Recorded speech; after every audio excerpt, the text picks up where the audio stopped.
ನಮಸ್ಕಾರ, ನಾನು ಲಹರಿ. ಈ ವಿಡಿಯೋ ನನ್ನ YT ಚಾನಲ್ ಅಲ್ಲಿ ಮೊದಲ ಲಾಂಗ್ ಫಾರ್ಮೆಟ್ ವಿಡಿಯೋ ಆಗಿರುತ್ತೆ. So I am very happy to shoot this. ಈ ವಿಡಿಯೋದಲ್ಲಿ ನಾನು ನನ್ನ CA ಫೌಂಡೇಶನ್ ಜರ್ನಿ ಬಗ್ಗೆ ಮಾತಾಡ್ತೀನಿ. This video is for all my people, ಎಲ್ಲ ವೀಕ್ಷಕರಿಗೆ, ಎಲ್ಲ CA ಆಸ್ಪಿರೆಂಟ್ಸ್ಗೆ ಆ್ಯಂಡ್ ಎಸ್ಪೆಷಲಿ ರಾಮಾಂಜಿನಪ್ಪ ಅವರಿಗೆ.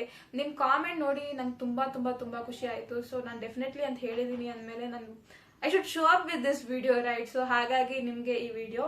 ನನ್ನ CA foundation journey is quite motivating. ಯಾರದೇ CA ಆಸ್ಪಿರೆಂಟ್ ಅಲ್ಲಿ ಯಾವುದೇ ಭಾಗ ಆಗಿರ್ಬೋದು, ಯಾವುದೇ ಸ್ಟೇಜ್ ಆಗಿರ್ಬೋದು, be it is foundation, intermediate, articleship, final, ಯಾವುದೇ ಸ್ಟೇಜ್ ಆಗಿರ್ಬೋದು, it will be very close to their heart. So this is also very close to my heart. CA journey is not a walk in the park. ಅಷ್ಟು easy ಆಗಿರಲ್ಲ. It's like a roller coaster. ಒಂದ್ ಕಡೆ ಎಲ್ಲೋ ಖುಷಿಯಲ್ಲಿ ಮಾಡ್ತಾ ಇರ್ತೀವಿ, ಏನೋ ಆಗತ್ತೆ ಅಂತ. ಇನ್ನೊಂದ್ ಕಡೆ ವಾಟ್ ಇಫ್ ನಾನು ಫೇಲ್ ಆಗೋದ್ರೆ, ವಾಟ್ ಇಫ್ ಸೆಲ್ಫ್ ಡೌಟ್ ಅಲ್ಲೇ ತುಂಬಿ ಮುಳುಗ್ತಾ ಇರ್ತೀವಿ. ಸೊ ಟು ಬಿಗಿನ್ ವಿತ್ ನನ್ನ CA ಕರಿಯರ್ ಹೆಂಗ್ ಚೂಸ್ ಮಾಡ್ಕೊಂಡೆ, ಯಾಕಿದೆ ಪ್ರೊಫೆಷನ್ ಅಂತ ಹೇಳ್ತೀನಿ. ನಾನು 10th ಅಲ್ಲಿ ಇರ್ಬೇಕಾದಾಗ ಐ ವಾಸ್ ಪ್ರಿಟಿ ಶೋರ್ ನಾನು PU ದಲ್ಲಿ ಸೈನ್ಸ್ ತಗೊಳಲ್ಲ ಅಂತ. So I was like commerce ತಗೊಂಡು ನಾನು CA ಮಾಡೋಣ ಅಂತ ಅನ್ಕೊಂಡಿದ್ದೆ. ನಮ್ಮ ಮನೇಲಿ ಸೈನ್ಸೇ ತಗೋಬೇಕು, ಕಾಮರ್ಸೇ ತಗೋಬೇಕು ಅಂತ ಯಾವುದೇ ತರ ರಿಸ್ಟ್ರಿಕ್ಷನ್ ಇರಲಿಲ್ಲ. So I was pretty sure ನಾನು ಕಾಮರ್ಸ್ ತಗೊಂತೀನಿ ಅಂದ್ರೆ ನಮ್ಮ ಪೇರೆಂಟ್ಸ್ ಏನು ಅಷ್ಟು ವಿಯರ್ಡ್ ಆಗಿ ರಿಯಾಕ್ಟ್ ಮಾಡಲ್ಲ ಅಂತ. ಆಮೇಲೆ ನನ್ನ ಕನ್ಫ್ಯೂಷನ್ ಅಲ್ಲಿ ಏನಿದೆ ಅಂದ್ರೆ CA ಅಂದ್ರೆ ಒಪ್ಕೊಂತಾರ ಇಲ್ವಾ ಅಂತ. ಸೊ ನಂದು 10th ಅಲ್ಲಿ ನಂದು ಫ್ರೆಂಡ್ ಏನ್ ಹೇಳಿದ್ರು ಅಂದ್ರೆ, ಟ್ರೈ MBA ಮಾಡ್ಬೋದು. ಇಟ್ಸ್ ಲೈಕ್ BCom ಮಾಡಿ MBA ಮಾಡ್ಬೋದು, BBA ಮಾಡಿ MBA ಮಾಡ್ಬೋದು ಅಂತ. ಆಗ ಇನ್ನೂ ಇರುತ್ತೆ ಗೊತ್ತಾ, ಏನ್ ಮಾಡ್ಬೇಕು ಫ್ಯೂಚರ್ ಅಲ್ಲಿ, ಫ್ಯೂಚರ್ ಬರ್ತಾ ಇದೆ, ನಾಟ್ ಜಸ್ಟ್ ಗರ್ಲ್, ಇವಾಗ ವುಮೆನ್ ಆಗ್ತಾ ಇದ್ದೀನಿ ಅನ್ನೋ ರೇಂಜ್ ಯೋಚನೆ ಮಾಡ್ತಾ ಇದ್ದೆ ನಾನು. ಸೊ ಹಾಗಾಗಿ ಐ ವಾಸ್ ಲೈಕ್ MBA ತುಂಬಾ expensive, 25-30 lakhs is way too much for our family budget ಅಂತ ಅನ್ಕೊಂಡು ಕಾಮರ್ಸ್ ತಗೊಂತೀನಿ ಅಂತ ಅಲ್ಲಿ ಪಕ್ಕಕ್ಕೆ ಇಟ್ಟಿದ್ದೆ. ನನ್ನ 10th ರಿಸಲ್ಟ್ ಬಂದಾಗ ಅಷ್ಟೇ 1-2 hours 3 hours ಅಲ್ಲಿ it was decided that I will do CA.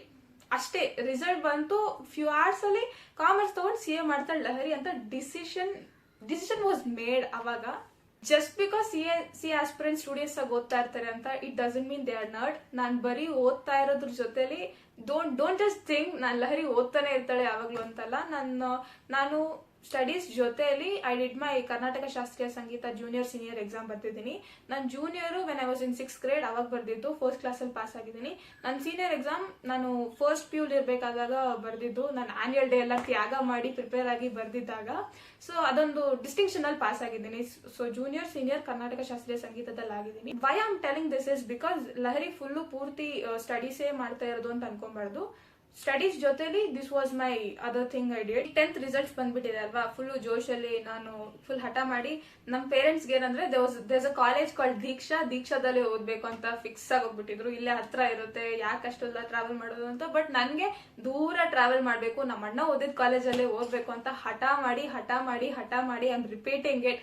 ಹಠ ಮಾಡಿ ನನ್ನ PU ಕಾಲೇಜ್ SCPUC ದಲ್ಲಿ ಮಾಡಿದ್ದು. ನಮ್ಮ ಮನೆಯಿಂದ ಕಾಲೇಜ್ಗೆ ಆಲ್ಮೋಸ್ಟ್ ಒಂದು 20-22 kilometers ಡಿಸ್ಟೆನ್ಸ್ ಇದೆ. ಹೋಗಿ ಬರೋಷ್ಟರಲ್ಲಿ 45 kilometers ಅಷ್ಟು ಟ್ರಾವೆಲ್ ಮಾಡಬೇಕಿತ್ತು. ಏನೋ ಅವಾಗ ಒಂದು ಜೋಶ್ ಇತ್ತು ಟ್ರಾವೆಲ್ ಮಾಡ್ಕೊಂಡು. ನಾನು ಅಡ್ಮಿಷನ್ಗೆ ಹೋದಾಗ ಪ್ರಿನ್ಸಿಪಲ್ ಆಸ್ಕ್ ಮಿ, ಯಾಕೆ ಕಾಮರ್ಸ್ ತಗೊಂತಾ ಇರೋದು? ಐ ಟೋಲ್ಡ್ ಹಿಮ್ ನಾನು CA ಮಾಡ್ಬೇಕು ಅನ್ಕೊಂತ ಇದ್ದೀನಿ. He didn't argue. ನಿನ್ ಸೈನ್ಸೇ ತಗೋಬೇಕು, ನಿನ್ ಪರ್ಸೆಂಟೇಜ್ ಚೆನ್ನಾಗಿದೆ, you can do something good with science ಅಂತೆಲ್ಲ ಏನು ಹೇಳಿಲ್ಲ. Okay, you want give it a try. ನಮ್ಮ principal GKN sir is so good. ನಂದು ಅದೊಂದು ಭಾಗ್ಯ ಅಂತ ಪ್ರಿನ್ಸಿಪಲ್ ಸಿಕ್ಕಿದ್ದು, ಆ ಕಾಲೇಜಿಗೆ ನಾನು ಸೇರ್ಕೊಂಡಿದ್ದು. School days like it happened ಅನ್ನೋ ತರ ಆಗೋಯ್ತು. But PU was amazing. Travelling ಮಾಡೋದಿತ್ತು, ಫ್ಯಾಕಲ್ಟೀಸ್, ಫ್ರೆಂಡ್ಸ್, ಕಾಲೇಜ್ ಏರಿಯಾ ಎಲ್ಲ. ಇಲ್ಲಿಂದ ನಾವು ನಾರ್ತ್ ಸೈಡ್ ಬ್ಯಾಂಗ್ಳೂರಲ್ಲಿ ಇರೋದು. ಅದೊಂದು ಆಕ್ಚುಯಲ್ ಬ್ಯಾಂಗ್ಳೂರ್ ಮೆಜೆಸ್ಟಿಕ್ ಹತ್ರ ಬರುತ್ತೆ ನಮ್ಮ ಕಾಲೇಜು. ಇಲ್ಲಿಂದ ಮೆಜೆಸ್ಟಿಕ್ ಹತ್ರ ಟ್ರಾವೆಲ್ ಡೈಲಿ ಹೋಗಿ ಬಂದು ನನ್ ರೋಡ್ ಕೂಡ ಕ್ರಾಸ್ ಮಾಡಕ್ ಬರ್ತಾ ಇರಲಿಲ್ಲ. ಅಂತವಳು ಅಷ್ಟು ದೂರ ಟ್ರಾವೆಲ್ ಮಾಡ್ತಾ ಇದ್ನಲ್ಲ, ಇಟ್ ವಾಸ್ ಡಿಫ್ರೆಂಟ್. ಸೊ ಹಾಗಾಗಿ ನಮ್ಮ ಪ್ರಿನ್ಸಿಪಲ್ ಕೂಡ ಏನು ಮಾಡ್ದಿರ ನಾನು ಕಾಮರ್ಸೇ ತಗೊಂಡ್ಬಿಟ್ಟೆ. ಈಸಿಯಾಗಿ ತಗೊಂಡೆ, ನಾನು ಅಷ್ಟೊಂದು ಡಿಫಿಕಲ್ಟ್ ಆಗಿರಲಿಲ್ಲ. ನನ್ನ ಕರಿಯರ್ ಹೆಂಗ್ ಚೂಸ್ ಮಾಡಿದೆ ಅಂತ ಹೇಳಿದ್ನಲ್ಲ. ಈಗ CA ಫೌಂಡೇಶನ್ ರಿಜಿಸ್ಟ್ರೇಷನ್ ಹೆಂಗಾಯ್ತು ಅಂತ ಹೇಳ್ತೀನಿ. 2nd PU ದಲ್ಲಿ this trip organise by our college. ಈಗ ಹೆಂಗಂದ್ರೆ ನಮ್ಮ ಮನೇಲಿ ಟ್ರಿಪ್ಗೆಲ್ಲ ಕಳ್ಸಲ್ಲ, ನನ್ಗೆ ಅದು ಗೊತ್ತು ಆಲ್ರೆಡಿ. ಬಟ್ ದೆನ್ ಈಗ ಏನಂದ್ರೆ ಕಾಲೇಜಿಗೆ ಹೋದ್ರೆ, ಟ್ರಿಪ್ಗೆ ಹೋದ್ರೆ ಫ್ಯಾಕಲ್ಟೀಸ್ ನಿಮ್ ರೆಸ್ಪಾನ್ಸಿಬಿಲಿಟಿ ತಗೊಳಲ್ಲ. ಏನಾದ್ರು ಇನ್ ಕೇಸ್ ಆಕ್ಸಿಡೆಂಟ್ಸ್ ಏನಾದ್ರು ಆಗೋದ್ರೆ ಅಂತ ಹೇಳ್ತಾ ಇರೋದು ನಾನು. ಸೊ ನಮ್ಮ ಮನೇಲಿ ಕಳ್ಸಲ್ಲ ಅಂತ ನನ್ಗೆ ಆಲ್ರೆಡಿ ಗೊತ್ತು. ಸೊ ನಾನು 2 ಆಪ್ಷನ್ ಕೊಟ್ಟೆ ನಮ್ಮ ಪೇರೆಂಟ್ಸ್ಗೆ. ಒಂದು, ನಾನು ಟ್ರಿಪ್ಗೆ ಹೋಗ್ಬೇಕು, ಇಲ್ಲ ಅಂದ್ರೆ ನಾನು CA ಫೌಂಡೇಶನ್ ರಿಜಿಸ್ಟ್ರೇಷನ್ ಆಗ್ಬೇಕು. ಒಟ್ಟು ದುಡ್ಡು ಖರ್ಚಾಗುತ್ತೆ. ಬಟ್ ದೆನ್ ಹಿಂಗೆ ಆಪ್ಷನ್ ಕೊಟ್ಟಿದ್ದೆ, ನಾನು ಇದು ಟ್ರಿಪ್ಗಾದ್ರೂ ಹೋಗ್ಬೇಕು, ರಿಜಿಸ್ಟ್ರೇಷನ್ ಆದ್ರೂ ಮಾಡ್ಬೇಕು ಅಂತ. So my father took me and registration ಮಾಡಿಸ್ಬಿಟ್ರು. There is no doubt. So registration ಹಂಗಾಗೋಯ್ತು. ಸೊ ನಾನು ಇನ್ನೂ 2nd PU ಕ್ಲಿಯರ್ ಮಾಡಿರಲಿಲ್ಲ, ಅವಾಗೆ ನಾನು ರಿಜಿಸ್ಟ್ರೇಷನ್ ಮಾಡ್ಕೊಂಡ್ಬಿಟ್ಟೆ. ಸೊ ನನ್ನ CA ಕೋಚಿಂಗ್ ಆಕ್ಚುಲಿ ಬಂದಾಗ ನನ್ಗೆ ಕಷ್ಟ ಆಗ್ಲಿಲ್ಲ. ರಿಜಿಸ್ಟ್ರೇಷನ್ ಪ್ರಾಸೆಸ್ ನಡೀತಾ ಇತ್ತು, ಇಲ್ಲಿ ನಾನು ಕಾಲೇಜ್ ಹೋಗ್ತಾ ಇದೆ, ಇಲ್ಲಿ ನಾನು ಕೋಚಿಂಗ್ ನಡೀತಾ ಇದೆ, ಅದ್ರ ಮಧ್ಯೆ ರಿಜಿಸ್ಟ್ರೇಷನ್ ಬುಕ್ಸ್ ಬಂದಿಲ್ಲ ಅಂತೆಲ್ಲ ನನಗೆ ಕಷ್ಟ ಇರ್ಲಿಲ್ಲ. ಆ ಪೀರಿಯಡ್ ಅಲ್ಲಿ ನಂದು ಟ್ರಿಪ್ ನ ಸ್ಯಾಕ್ರಿಫೈಸ್ ಮಾಡಿ, ಇಲ್ಲ I chose CA foundation registration ಆಗ್ಬೇಕು ಅಂತ ನಾನೇನ್ ಸ್ಯಾಕ್ರಿಫೈಸ್ ಮಾಡಿಲ್ಲ. Choosing is different, sacrificing is different. ಈಗೇನಾಗಿದೆ, ನಂದು ಫೌಂಡೇಶನ್ ರಿಜಿಸ್ಟ್ರೇಷನ್ ಆಗೋಗ್ಬಿಟ್ಟಿದೆ. ಸೆಕೆಂಡ್ PU ರಿಸಲ್ಟ್ಸ್ ಬರುತ್ತೆ. ರಿಸಲ್ಟ್ಸ್ ಬಂದಾಗ ಓಕೆ, ಒಳ್ಳೆ ಮಾರ್ಕ್ಸ್ ಅಲ್ಲಿ ರ್ಯಾಂಕ್ ಅಲ್ಲಿ ಪಾಸ್ ಆಗ್ತೀನಿ. ಅದಾದ್ಮೇಲೆ ಏನಾಗುತ್ತೆ, ನಾನು ಹೇಳ್ತೀನಿ ನಮ್ಮ ಮನೇಲಿ ನನ್ಗೆ ಅರ್ಜೆಂಟ್ ಆಗಿ ಕಾಲೇಜಿಗೆ ಸೇರ್ಬೇಕು. ಬಿಕಾಸ್ ಆಲ್ಮೋಸ್ಟ್ ಎಕ್ಸಾಮ್ ಆದಾಗಿಂದ ರಿಸಲ್ಟ್ ಬರೋವರೆಗೂ ಆ ಗ್ಯಾಪ್ ಅಲ್ಲಿ ಖಾಲಿ ಇದ್ದೀನಿ. ಬೆಳಗ್ಗೆ ಒಂದು 8ಗೆಲ್ಲ ಶಾರ್ಪ್ 8ಗೆಲ್ಲ ಇರಬೇಕು ಕಾಲೇಜಲ್ಲಿ. ಮ್ಯಾಕ್ಸ್ ಟು ಮ್ಯಾಕ್ಸ್ 8:05 ಇಲ್ಲ ಅಂದ್ರೆ ನಮ್ಮನ್ನ ಕ್ವಾಡ್ರಂಗಲ್ ಆಚೆ ನಿಲ್ಲಿಸ್ತಾರೆ ಪನಿಷ್ಮೆಂಟ್. PUದಲ್ಲಿ ಟಿಪಿಕಲ್ PU ಕಾಲೇಜಸ್ ಅಲ್ಲಿ ಹೆಂಗೆಲ್ಲ ಸ್ಟ್ರಿಕ್ಟ್ ಆಗಿ ಡಿಸಿಪ್ಲಿನ್ ಆಗಿರ್ತಾರೆ ಹಂಗೆ ಇರ್ತಾ ಇತ್ತು. ಸೊ ಆ ತರ ಡಿಸಿಪ್ಲಿನ್ ಆಗಿದ್ದವಳು ಸಡನ್ ಆಗಿ ಸಮ್ಮರ್ ಹಾಲಿಡೇಸ್ ಅಲ್ಲಿ ಖಾಲಿ ಬಿದ್ದಿದ್ದೀನಿ. ನಂಗೆ ಏನ್ ಮಾಡ್ಬೇಕು ಗೊತ್ತಿಲ್ಲ. ಇಲ್ಲಿ CA ಬುಕ್ಸ್ ಇದೆ, ನಾನೇನೋ ಟ್ರೈ ಮಾಡ್ತಾ ಇದ್ದೀನಿ ನಾನೇ ಸೆಲ್ಫ್ ಸ್ಟಡಿ ಮಾಡಕ್ಕೆ, ಬಟ್ ನನ್ಗೆ ಏನು ಗೊತ್ತಾಗ್ತಾ ಇಲ್ಲ. ಸೊ ಅರ್ಜೆಂಟ್ ಆಗಿ ನನ್ಗೆ ಆಗ್ಬಿಡ್ಬೇಕು, ಡಿಗ್ರಿಗೆ ಸೇರ್ಬಿಡ್ಬೇಕು, ಫೌಂಡೇಶನ್ ಕೋಚಿಂಗ್ ಸೇರ್ಬಿಡ್ಬೇಕು ಅಂತ ನಮ್ಮ ಮನೆ ನಿಯರೆಸ್ಟ್ ಅಲ್ಲಿ ಇದ್ದಿದ್ದೊಂದು ಡಿಗ್ರಿ ಕಾಲೇಜ್ಗೆ ಅಂಡ್ ಅದೇ ಕಾಲೇಜ್ ಕ್ಯಾಂಪಸ್ ಅಲ್ಲಿರೋ CA foundation coaching. I don't want to take the coaching name, but yeah ಅಲ್ಲಿ ಸೇರ್ಕೊಂಡ್ಬಿಟ್ಟೆ. That was quite a mistake I feel ನಾವು. ಇವಾಗ ಅನ್ಸುತ್ತೆ ನಾನು ಯೋಚನೆ ಮಾಡ್ಬೇಕಾಗಿತ್ತು, ನನ್ಗೆ ರೆಗ್ಯುಲರ್ ಕಾಲೇಜ್ ಬೇಕಾ, ಈವ್ನಿಂಗ್ ಕಾಲೇಜ್ ಬೇಕಾ, ಆರ್ ಎಸ್ ಶುಡ್ ಕರೆಸ್ಪಾಂಡೆನ್ಸ್, ಏನು ಡಿಗ್ರಿಗೆ ಏನು ಅಂತ ಯೋಚನೆ ಮಾಡ್ಬೇಕಿತ್ತು. ಕಾಲೇಜ್ ಹೆಂಗೆ, ಆಮೇಲೆ ಕೋಚಿಂಗ್ ಹೆಂಗೆ, ನಾನು ಏನು ಇನ್ವೆಸ್ಟಿಗೇಷನ್ನೇ ಮಾಡ್ಲಿಲ್ಲ ಕೋಚಿಂಗ್ ತಗೋಬೇಕಾದಾಗ. ಸೊ ನಿಮ್ಗೆ ಏನಾದ್ರೂ ಕೋಚಿಂಗ್ ಚೂಸ್ ಮಾಡ್ಬೇಕಂತಿದ್ರೆ, if you are choosing online classes, one thing you can do is watch demo lectures. ಒಂದಲ್ಲ ಎರಡಲ್ಲ ಎಷ್ಟು ಡೆಮೋ ಲೆಕ್ಚರ್ಸ್ ಸಿಗುತ್ತೆ ಆ ಫ್ಯಾಕಲ್ಟಿದ, ಆ ಡೆಮೋ ಲೆಕ್ಚರ್ಸ್ ನೋಡಿ. ಇಲ್ಲ ನೀವು ಆಫ್ಲೈನ್ ಕೋಚಿಂಗ್ ಹೋಗ್ತಾ ಇದ್ದೀರಾ ಅಂದ್ರೆ ಆ ಆಫ್ಲೈನ್ ಕೋಚಿಂಗ್ ಅಲ್ಲಿ ಎಕ್ಸ್ ಸ್ಟೂಡೆಂಟ್ಸ್ ಇರ್ತಾರೆ ಗೊತ್ತಾ, ಅವರು CA ಎಕ್ಸಾಮ್ಸ್ ಕ್ಲಿಯರ್ ಮಾಡಿರ್ಲೇಬೇಕಂತ ಅಲ್ಲ, just go to them, talk to them, ಹೆಂಗೆ ಈ ಕೋಚಿಂಗ್ ಅಂತ ಮಾತಾಡ್ಬೇಕು. ಸರಿ, ನಾನು ಅದೆರಡು ಮಾಡಿಲ್ಲ, ಕಕೃತಿ ಪಡ್ಡಾನ್ ಏನೈತೆ. ಸೊ ಹೋಗಿ ಸೇರ್ಕೊಂಡ್ಬಿಟ್ಟೆ. ಎಕ್ಸಾಮ್ಸ್ 1-2-4 ಡೇಸ್ ಅಲ್ಲಿ ನಾನು ಸೇರ್ಕೊಂಡ್ಬಿಟ್ಟೆ, ಅಡ್ಮಿಷನ್ ಮಾಡಿದಾಗೋಯ್ತು. ಈಗ ಕೋಚಿಂಗ್ ಸ್ಟಾರ್ಟ್ ಆಗಿದೆ, ಐಮ್ ಜಸ್ಟ್ ಹೋಗ್ತಾ ಇದ್ದೀನಿ, ಅಟೆಂಡ್ ಮಾಡ್ತಾ ಇದ್ದೀನಿ, ಫೈನ್, ಎವ್ರಿಥಿಂಗ್ ಇಸ್ ಫೈನ್. ನಮ್ಮ ಫ್ಯಾಕಲ್ಟಿ 20-30 ಮಿನಿಟ್ಸ್ ಲೇಟ್ ಬರ್ತಾರೆ, ದಟ್ ಈಸ್ ಆಲ್ಸೋ ಫೈನ್. ಇನ್ನ ಇನಿಷಿಯಲ್ ಸ್ಟೇಜ್ ಅಲ್ವಾ, ಆರಾಮಾಗಿ ಕ್ಯಾಂಪಸ್ ಎಲ್ಲ ಓಡಾಡ್ಕೊಂಡು ಫ್ರೆಂಡ್ಸು ಮಜಾ ಮಾಡ್ಕೊಂಡು ಹಂಗೆ ಹೋಗ್ತಾ ಇತ್ತು. But universe thought of helping me. ಹೆಂಗೆ ಅಂತ ಹೇಳ್ತೀನಿ, ಒಂದಷ್ಟು ಚಾಪ್ಟರ್ಸ್ ಮುಗಿಸಿದ್ದಾರೆ. ನಮ್ಗೆ ಅಕೌಂಟ್ಸ್ ಸ್ಟಾರ್ಟ್ ಆಗಿದೆ ಫಸ್ಟ್, ಬೇರೆ ಯಾವ ಸಬ್ಜೆಕ್ಟ್ಸ್ ಸ್ಟಾರ್ಟ್ ಆಗಿರಲಿಲ್ಲ ಕೋಚಿಂಗ್ ಅಲ್ಲಿ. ಅಕೌಂಟ್ಸ್ ಒಂದಷ್ಟು ಸಿಲೆಬಸ್ ಏನೋ ಮಾಡಿದ್ದಾರೆ. ನಾನು, ನನ್ನ ಫ್ರೆಂಡು, ಇನ್ನೊಂದಷ್ಟು ಜನ ಹುಡುಗಿರು ನಮ್ಮ ಕೋಚಿಂಗ್ ಇಂದ ಲೈಬ್ರರಿಲಿ ಕೂತ್ಕೊಂಡು ಓದ್ತಾ ಇದ್ದೀವಿ. ಒಂದ್ ರೋಲ್ ಕೂತ್ಕೊಂಡು ಓದ್ತಾ ಇದ್ರಿ. ಆಪೋಸಿಟ್ ಅಲ್ಲಿ ದೇರ್ ವಾಸ್ ದಿಸ್ 2 ಗೈಸ್, ಇಬ್ರು ಹುಡುಗರು ಕೂತ್ಕೊಂಡು CA ಓದ್ತಾ ಇದ್ದಾರೆ. ಅಂಡ್ ನನ್ಗೆ ಏನ್ ಕನ್ಫ್ಯೂಷನ್ ಅಂದ್ರೆ, ನಮ್ ಕ್ಯಾಂಪಸ್ ಅಲ್ಲಿ ಕೂತ್ಕೊಂಡು ಯಾರೋ CA ಓದ್ತಾ ಇದ್ದಾರೆ ಅಂಡ್ ಅವ್ರು ನಮ್ ಕೋಚಿಂಗ್ ತಗೊಂಡಿಲ್ಲ. ಹೌ ಕಮ್ ಇದಂಗ್ ಸಾಧ್ಯ? ನನಗೆ ಆಗಿನ್ನೂ ಅಷ್ಟು ಐಡಿಯಾ ಇರಲಿಲ್ಲ. ಸರಿನಾ, I was very new to this CA thing and all. ನನ್ curiosity, I went to them, spoke to them, ಹೆಂಗೆ ಎಲ್ಲಿಂದ ಕೋಚಿಂಗ್ ಓದ್ತಾ ಇದ್ದೀರಾ, ಹೆಂಗ್ ಓದ್ತಾ ಇದ್ದೀರಾ, BCom CA ಹೆಂಗ್ ಮೇಂಟೈನ್ ಮಾಡ್ತಾ ಇದ್ದೀರಾ ಅಂತೆಲ್ಲ ಕೇಳಿದಾಗ ದಿಸ್ ಸೆಟ್, ನೀವು ತಗೊಂಡಿರೋ ಕೋಚಿಂಗು ಹಿಂಗೆ ಅಂದ್ರು. That clarity they gave me. ಅದಾದ್ಮೇಲೆ ನನ್ಗೆ ಗೊತ್ತಾಗೋಯ್ತು, ಓಕೆ ಹಿಂಗಿರುತ್ತೆ, ನಾನು ಹಿಂಗ್ ಮಾಡಿದ್ರೆ ಪಾಸ್ ಆಗ್ತೀನಿ, ಅಥವಾ ನಾನು ಇದನ್ನೇ ಫಾಲೋ ಮಾಡ್ಕೊಂಡ್ರೆ ಕಷ್ಟ ಇದೆ ಪಾಸ್ ಆಗೋದು ಅಂತ ನನ್ಗೆ ಗೊತ್ತಾಗೋಯ್ತು. And they also said BCom CA 2 ಇರುತ್ತೆ, you should prioritize what you want. ಇವಾಗ BCom ಚೂಸ್ ಮಾಡ್ತೀರಿ ಅಂದ್ರೆ CA ಕಷ್ಟ ಆಗೋಗುತ್ತೆ. If you are choosing CA parallel ಆಗಿ ಆಗೋಗುತ್ತೆ, ಬಿಕಾಸ್ ಇದೇ ಸಿಲೆಬಸ್, ಅದು ಇದನ್ನ ಸ್ಟ್ಯಾಂಡರ್ಡ್ ಆಗಿರುತ್ತೆ.